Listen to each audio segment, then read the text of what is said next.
Mga kapuso, pagpangawat sang lalaki sang bag sang customer sa isa ka kalan-an sa Iloilo City na hulikam. Cellphone kag cash na taban. Suspect na dakpa na. Si Zen Kilantang Sasa nakatuto. Sa kopya sang CCTV video nga nakuha sang biktima, makita ng lalaki nga nakakalo kag nakasuksok sang face mask nga nagatindog sa sulod sang kalan-an sa isa ka mall sa Mandurriao, Iloilo City. Dugay-dugay pa, posible sini nga ginkuha ang belt bag kag gintago sa ginauyatan nga jacket.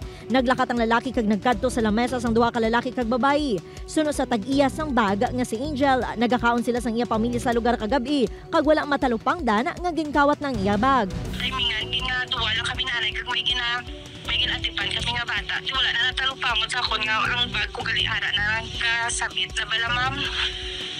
Kag sa sobra ka gutom, bala ma'am nalipat na ko. Ang bag ang may unod nga cellphone nga masobra 60,000 pesos ang balor kag 4,000 pesos nga cash. Kung basehan ang CCTV video, posible nga grupo ang mga suspect kag modus nila among pagpangsalisi sa mga biktimahon. Ginano nila ang biktima, so lingaw nila kag kung may tsansa sila amo na pag himo nila sang hindi mayo nga pagkuha sang bag.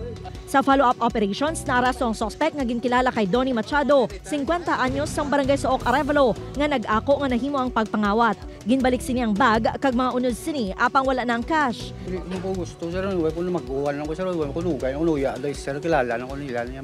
Sunod sa kapulisan, may mga record na sa pagpangawat si Machado sa mga police station sa syudad. Ginahibalo pa ang kapulisan kung may mga kaopdanan ng suspect. Decidido naman nga magpasaga sang reklamo ang biktima.